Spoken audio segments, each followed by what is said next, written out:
بسم اللہ الرحمن الرحیم۔ السلام علیکم پیارے طلباء، اردو کلاس میں خوش آمدید۔ ہمارے آج کے لیکچر کا موضوع ہے جملہ کی اقسام۔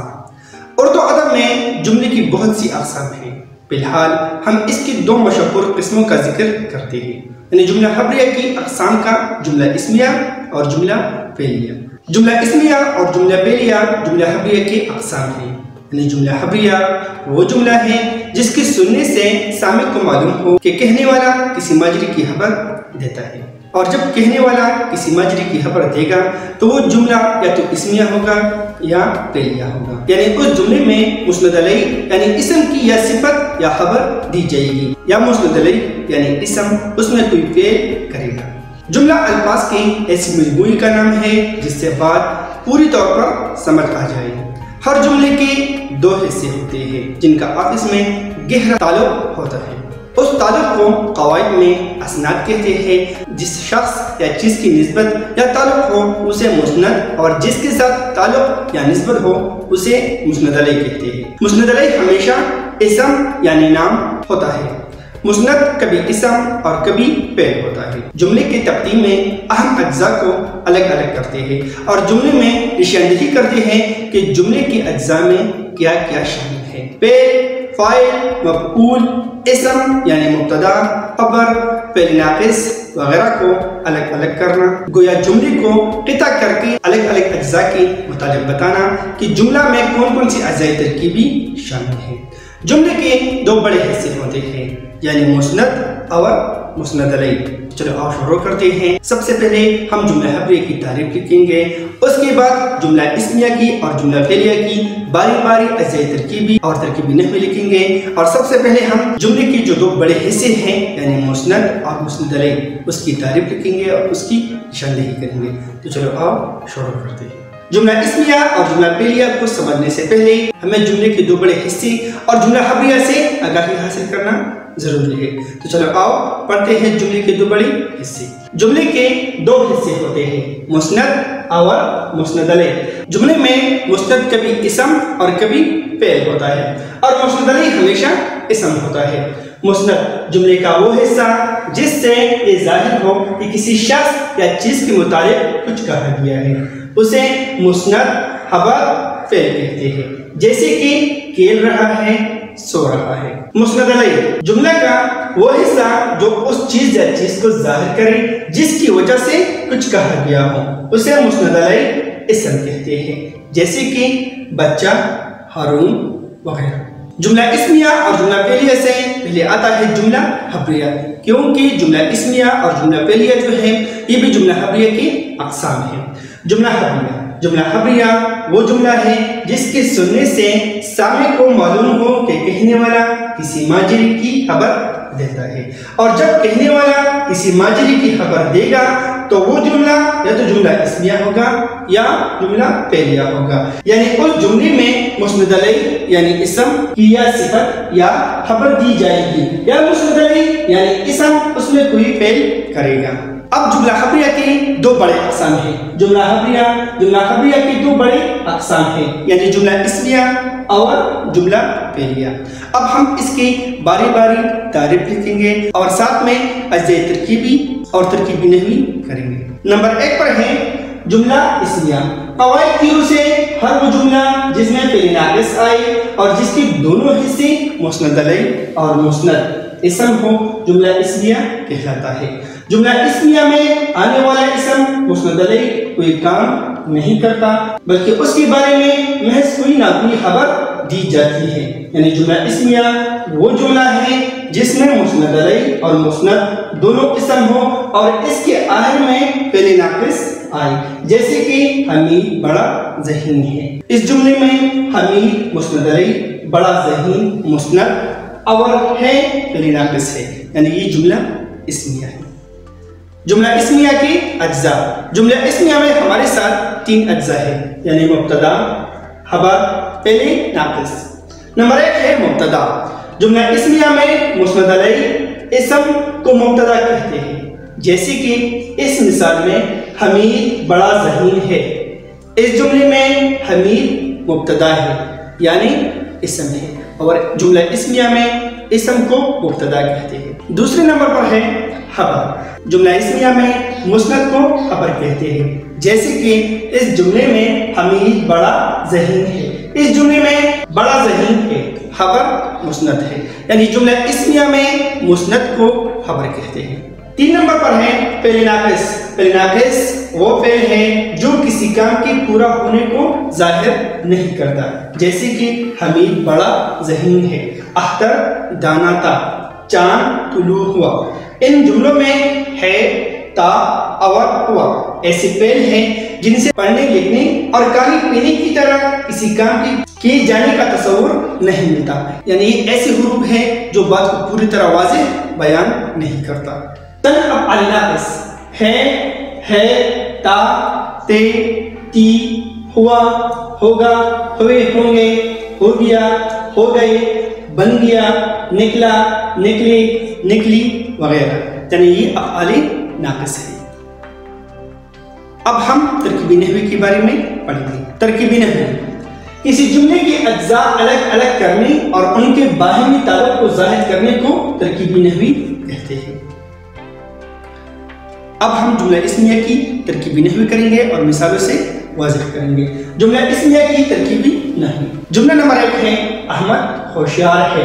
اس جملے میں احمد مبتدا ہے، ہوشیار خبر ہے اور ہے فعل ناقص ہے، یعنی یہ جملہ اسمیہ ہے، یعنی اس جملے میں ہمیں اسم کے بارے میں خبر دیا گیا ہے، یعنی اس کی صفت بیان کی گئی ہے۔ 2 نمبر پر ہے علی بہادر ہے۔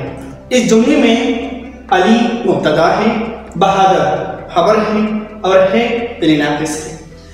3 نمبر پر ہے سارا لائق ہے۔ اس جملے میں سارا مبتدا ہے، لائق خبر ہے فعل ناقص ہے۔ 4 نمبر پر ہے سہیب خوش ہے۔ اس جملے میں سہیب مبتدا ہے، خوش خبر ہے فعل ناقص ہے۔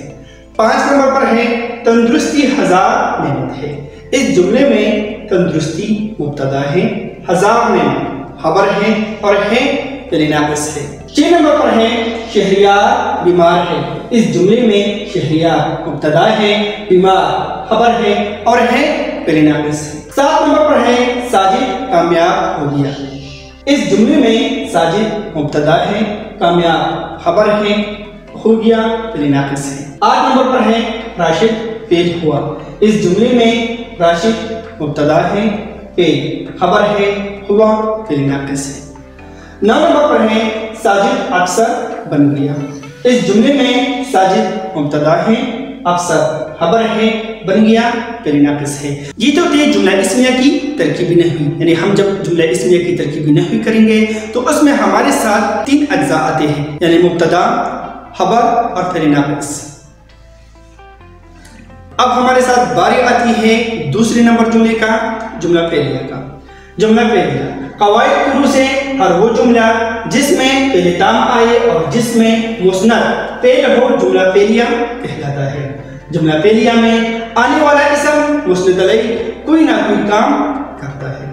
جملہ فعلیہ اور جملہ اسمیہ دونوں جملہ خبریہ کی قسمیں ہیں۔ دونوں میں فرق اتنا ہے کہ جملہ اسمیہ میں مسند علیہ اسم کے بارے میں کچھ کہا جاتا ہے، یعنی جو خبر دی جاتی ہے وہ بھی اسم ہوتا ہے اور ساتھ میں فعل ناقص آتا ہے، تو یہ جملہ اسمیہ ہوتا ہے۔ اور جملہ فعلیہ وہ جملہ ہے جس میں مسند علیہ اسم ہو اور مسند خبر فعل ہو۔ جملہ فعلیہ میں فعل تام آتا ہے جس سے کام کا تصور واضح ہو جاتا ہے۔ مثال کے طور پر اس جملے میں شعیب نے کھانا کھایا۔ شعیب مسند علیہ یعنی اسم ہے، نے علامت فاعل ہے، کھانا مفعول ہے، کھایا فعل تام ہے، یعنی جملہ فعلیہ جو ہے اس میں اسم یعنی مسند علیہ کوئی نہ کوئی کام ضرور کرتا ہے اور اس کے بارے میں جو خبر دی جاتی ہے وہ بھی فعل ہوتا ہے، تو ایسے جملے کو جملہ فعلیہ کہتے ہیں۔ جس طرح ہم نے جملہ اسمیہ کے اجزاء کے بارے میں بتایا تھا، اب ہم جملہ فعلیہ کے اجزاء کے بارے میں پڑھیں گے۔ جملہ فعلیہ کے اجزاء میں ہمارے ساتھ آتا ہے فاعل، مفعول اور فعل تام۔ نمبر 1 ہے فاعل۔ مسند علیہ کو فاعل کہتے ہیں۔ مثال کے طور پر آئزہ نے روٹی کھائی۔ اس جملے میں آئزہ فاعل ہے، یعنی اس جملے میں آئزہ نے کچھ کام کیا ہے، اس لیے یہ فاعل ہے۔ دوسرے نمبر پر ہے مفعول۔ جملہ فعلیہ میں مسند خبر کو مفعول کہتے ہیں، جیسے کہ آئزہ نے روٹی کھائی۔ اس جملے میں روٹی مسند مفعول ہے، یعنی جو خبر دی گئی ہے وہ مفعول ہے اور اس پر کوئی کام کیا گیا ہے۔ 3 نمبر پر ہے پہلے تام۔ جملہ فعلیہ میں آخر آنے والی فعل کو پہلے تام کہتے ہیں۔ مثال کے طور پر آئزہ نے روٹی کھائی، اس جملے میں کھائی پہلے تام ہے، یعنی اس جملے سے واضح ہوتا ہے کہ فاعل جو ہے یعنی جو مسند علیہ ہے اس نے کوئی کام کیا ہے، تو اس لیے یہ جملہ فعلیہ ہے۔ جملہ فعلیہ کے بارے میں ہمیں یہ بات ذہن نشین کرنا چاہیے، جملہ فعلیہ میں اگر فعل لازم ہو تو پھر مفعول نہیں آئے گا، بلکہ صرف فاعل اور فعل پر جملہ مکمل ہو جائے گا۔ اس جملے میں بعض الفاظ ایسے آ جاتے ہیں جن کا تعلق فاعل یا مفعول سے ہوتا ہے، ایسے ہر لفظ کو متعلق فاعل یا متعلق مفعول کہیں گے۔ اس سے پہلے ہم نے جملہ فعلیہ کے اجزاء کے بارے میں پڑھا، یعنی فاعل، مفعول، فعل تام اور متعلق فعل۔ اب ہم ترکیبی نحوی کی تعریف پڑھیں گے اور ساتھ میں جملہ فعلیہ کی ترکیبی نحوی کریں گے۔ ترکیبی نحوی کسی جملے کے اجزاء الگ الگ کرنے اور ان کے باہمی تعلق کو ظاہر کرنے کو ترکیبی نحوی کہتے ہیں۔ جملہ فعلیہ کی ترکیبی نحوی 1 نمبر پر ہے حمید نے خط لکھا۔ اس جملے میں حمید مسند علیہ ہے، نے علامت فاعل ہے، خط مفعول ہے، لکھا فعل تام یا مسند ہے۔ 2 نمبر پر ہے جمیلہ کتاب پڑھتی ہے۔ اس جملے میں جمیلہ فاعل ہے، کتاب مفعول ہے، پڑھتی ہے فعل ہے۔ 3 نمبر پر ہے اقبال نے مون مارکیٹ سے نیا قلم خریدا۔ اس جملے میں اقبال فاعل ہے، نے علامت فاعل ہے، مون مارکیٹ اس میں مجرور ہے۔ اس میں مجرور اس کو کہتے ہیں جو حروف جر سے پہلے آئے اور اس کو کھینچا جائے۔ مون مارکیٹ اس میں مجرور ہے، سے حروف جر ہے، نیا اس میں صفت ہے، قلم موصوف ہے، خریدا فعل ہے۔ اگر ہم اب اس کو بڑے حصے میں پڑھیں گے تو اس طرح پڑھیں گے اقبال فاعل، نے علامت فاعل، مون مارکیٹ سے متعلق فعل، نیا قلم مفعول، خریدا فعل۔ 4 نمبر پر ہے رابعہ اور مومنہ کتابیں خریدنے گئی۔ اس جملے میں رابعہ اور مومنہ فاعل ہیں اور حروف اضافت ہیں، کتابیں موصوف ہیں، خریدنے فعل ہے، گئی مسند یعنی خبر ہے۔ 5 نمبر پر ہے اسلم نے قلم سے خط لکھا۔ اس جملے میں اسلم فاعل ہے، نے علامت فاعل ہے، قلم سے متعلق فعل ہے، خط مفعول ہے، لکھا فعل ہے۔ 6 نمبر پر ہے سمینہ نے تصویر بنائی۔ اس جملے میں سمینہ فاعل ہے، نے علامت فاعل ہے، تصویر مفعول ہے، بنائی فعل ہے۔ جس طرح ہم نے لیکچر میں جملہ اسمیہ اور جملہ فعلیہ کی اجزاء ترکیبی اور ترکیبی نحوی پر تفصیل سے بحث کی، اب ہم مختصر طور پر ان جملوں کی وضاحت کریں گے۔ مثال کے طور پر اگر کوئی پیپر ہمارے سامنے آئے تو ہم کس طرح فوراً اندازہ لگائیں گے کہ یہ جملہ اسمیہ ہے یا جملہ فعلیہ ہے۔ جس طرح میں نے وائٹ بورڈ پر لکھا ہے، تو چلو آپ یہ بھی پڑھتے ہیں۔ جملہ اسمیہ اور فعلیہ میں امتیاز کرنا یعنی فرق کرنا، یعنی ہم امتیاز کس طرح کریں گے، فرق کس طرح کریں گے کہ یہ اسمیہ ہے یا فعلیہ ہے۔ جملہ اسمیہ جملہ خبریہ کی قسم ہے، ایسا جملہ جس میں مسند خبر اور مسند علیہ اسم دونوں اسم ہو جملہ اسمیہ کہلاتا ہے۔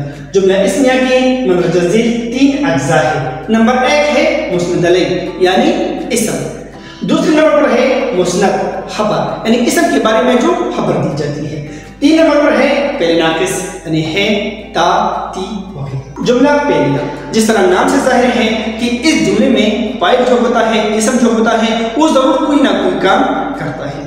جملہ فعلیہ جملہ خبریہ کی قسم ہے، ایسا جملہ جس میں مسند علیہ اسم یعنی فاعل اور مسند خبر فعل ہو، یعنی اس میں اسم جو ہوتا ہے وہ کوئی نہ کوئی کام ضرور کرتا ہے، جملہ فعلیہ کہلاتا ہے۔ جملہ فعلیہ کی 4 اجزاء ہے، جس طرح ہم نے پہلے لیکچر میں بتایا کہ جملہ فعلیہ کی 4 اجزاء ہوتے ہیں۔ ان میں 1 نمبر پر ہے فعل، دوسرا ہے فاعل، تیسرا ہے مفعول اور چوتھا ہے متعلق فعل۔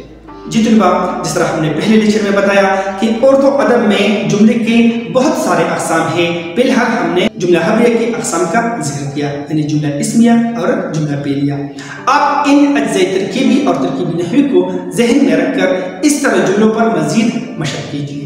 امید رکھتا ہوں کہ یہ ویڈیو یعنی یہ لیکچر آپ کے لیے کارآمد ہوگا۔ اگر آپ کا کوئی سوال ہے تو آپ مجھ سے کمنٹس میں پوچھ سکتے ہیں، میں کوشش کروں گا کہ آپ کے سوال کا جواب ضرور دوں گا۔ ملتے ہیں ایک نئی ویڈیو کے ساتھ، تب تک کے لیے خدا حافظ، اللہ نگہبان۔